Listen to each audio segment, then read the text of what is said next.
News, former NBA star Gilbert Arenas arrested and facing federal charges, accusing him of running an illegal gambling ring out of his San Fernando Valley home.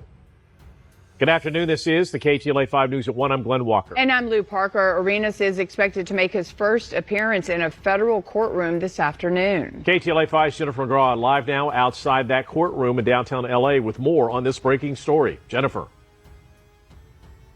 Yeah, Glenn and Lou, this is big news, especially for sports fans who adore him. Take a look. This happened back allegedly in 2021 to 2022 that he was allegedly working this illegal poker game. He and 5 others have been indicted, alleging that the suspects operated an illegal gambling business. Now, this illegal gambling business went and spanned over for about a year. Gilbert Arenas, known as Agent Zero, well known for his career with the Wizards and current podcast, he and 5 others have been indicted for allegedly that the suspects operated the illegal gambling business in which high-stakes poker games were played at an Encino mansion Arenas owned. He is charged with 1 count of conspiracy to operate an illegal gambling business, 1 count of operating an illegal gambling business, and 1 count of making false statements to federal investigators.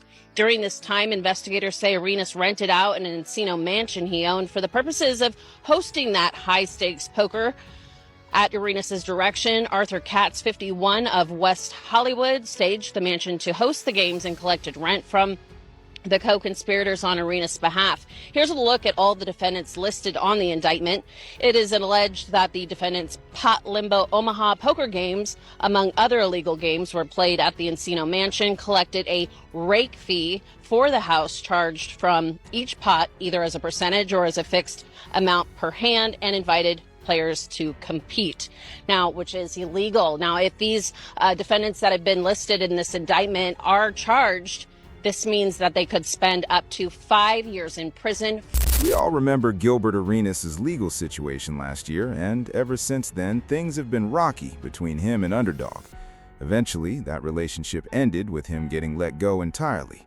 He actually addressed this himself a few months back, explaining that the moment he was arrested, everything changed with Underdog.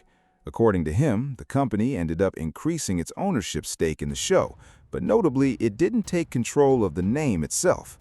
Not long after, they started scaling things back, cutting his schedule down from 4 episodes a week to just 2.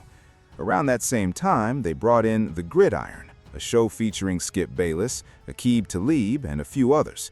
And according to Gilbert, that show started pulling in more attention and coverage than Gil's Arena was getting at that point. Which is worth pausing on, because before all of this, Gil's Arena was actually leading its time slot. It was the #1 show in that slot, genuinely outperforming the competition. But once the legal case became public, that momentum shifted almost overnight. Now, more recently, we're hearing that the entire staff and production team behind the show have been let go since Gilbert Arenas departed, largely because viewership had been steadily declining, and it apparently wasn't sustainable to keep producing new episodes without him. Interestingly, there's still another Gilbert Arenas-related show that remains active, but this particular version ultimately got shut down. Before all of that unfolded, though, Gilbert sat down with Stephen A. Smith and spoke publicly about the entire situation. Get on out of here, Gilbert. Talk to me about, Gil's Arenas. What's going on, my man? Season 5, my brother. Talk to me. Let the audience know what's up. Listen, I had to make a business decision, and I was looking at the landscape. We were doing 4 days a week, thinking we're about to turn a 5, and then, another show got added, which was Gridiron football show.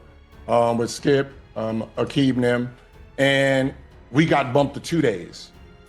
When you're trying to make progress, that's like, winning a championship, and then, all the starters get put to the bench, and you're only playing 21 minutes, right? It didn't make sense to me, and it's like, if we want to build and build, we can't play under, another show on the same channel. So, I had to make a business decision and, move in a different And what was direction. that business? And to enlighten everybody, what is that business decision that you had to make? Moving in a different direction and starting, anyway, let me see. In about 6 days, I will 100% own Gil's Arenas name. Same cast of characters or different crew? Well, The other characters are still under contract until September. So we're starting up in August. So unless they just flat out quit, I can't talk to them and I can't recruit them. I can't poach. So, I got to look for a different cast of guys. Okay, well, we here for it. There was a lot of speculation at the time about whether the rest of the cast would eventually follow Gilbert Arenas to his new venture or stay put with Underdog. Now, it's worth noting that these guys were still under contract, so regardless of where their loyalties may have leaned, they were obligated to fulfill those commitments first. That said, it makes sense that they'd eventually look to join Gilbert afterward, especially considering the show had reportedly been pulling in around 24,000 viewers a day. Those numbers were genuinely strong. But here's where it gets interesting, and again, this is just observation, so take it as such. Rashad McCants has a tendency to carry himself in a very performative way on camera, almost like he's playing a role. And from what we saw, it looked like he may have been leaning into a "this is my moment to step out on my own" kind of narrative. There were podcast appearances where he compared Gilbert to Michael Jackson and framed the rest of the cast as the Jackson 5, essentially praising Underdog publicly, as if he and Skip were about to take the reins of the show themselves. Now, was that genuine enthusiasm, or was it strategic positioning, a way to build more attention and engagement before eventually making the jump to join Gilbert elsewhere? Hard to say for certain. Only time will tell how things actually played out. If Rashad ends up not being part of Gilbert's next project, that might tell us there was real tension behind the scenes. But at the time, he was clearly out there publicly praising the Underdog situation. First and foremost, I want to say shout out to Underdog. I had to wear what I'm so proud to be wearing, giving us the opportunity to be able to show and prove as the #1 sports show on the internet, YouTube, everywhere else. I just want to be able to. He's sucking shit. Crazy. Oh, shit. Oh, shit. I almost spit that damn water everywhere. I guess the gloves is off, Nick. I guess the gloves are off. Oh, shit. And I shook your hand before the show. But I talked about my lungs. LeBron said, "Can you Damn. Okay. It's Glaze Wednesday. You said this. Okay. Wednesday's the day. Well, Thanks again. Obviously he's picked sides, so we already know where he's gonna go. Now, we genuinely don't know whether Rashad McCants was playing a role at the time, or if he was being completely sincere when it seemed like his mindset shifted to, "I'm doing my own thing now." But here's something worth remembering. Out of everyone on that show, Rashad is arguably the least accomplished at the NBA level. He did win a national championship in college, no question about that. But when it comes to NBA careers specifically, the other guys on that show had considerably longer, more lucrative runs. They earned real money, built solid careers, and are now retired and living comfortably off of that. So while we can't say for certain what was going on with Rashad internally, it's fair to read the situation as him seeing this moment as his time to finally take center stage. And from what we saw, he leaned fully into that opportunity with Underdog. But here's the thing. Once Gilbert Arenas actually left, a noticeable portion of the audience left with him, and behind the scenes, things reportedly got difficult fast. Kenyon Martin, by nature, brings a lot of intensity and can be unpredictable in the moment, quick to react, without much of a filter. So when you combine that with Rashad, the two of them apparently clashed frequently, to the point where tensions nearly boiled over into something physical. And obviously, that kind of environment isn't sustainable for a show trying to maintain viewership and stability. From the producer's perspective at Underdog, it likely became clear pretty quickly that without Gilbert anchoring things, the show was heading in the wrong direction. At some point, continuing to invest in that format probably stopped making sense, especially with the understanding that Gilbert would likely resurface eventually with a new team and a fresh start elsewhere.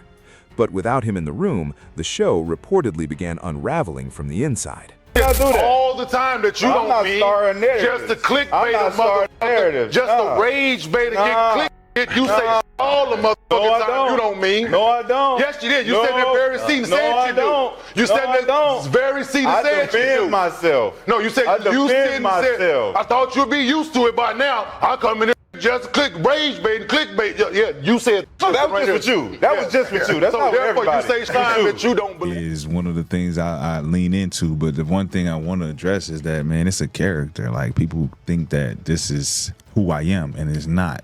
I can see it now. And when people get it, see it now. they fucked up when they see me and they feel like, oh, whoa, whoa, whoa. And a lot of people take shots and think just because I'm saying what I'm saying on the show, that this is, or how I feel, da, da, da, da, da. And it's like, bro, I'm the only one. So at this point, you could really see the show starting to unravel. And then Josiah made his move.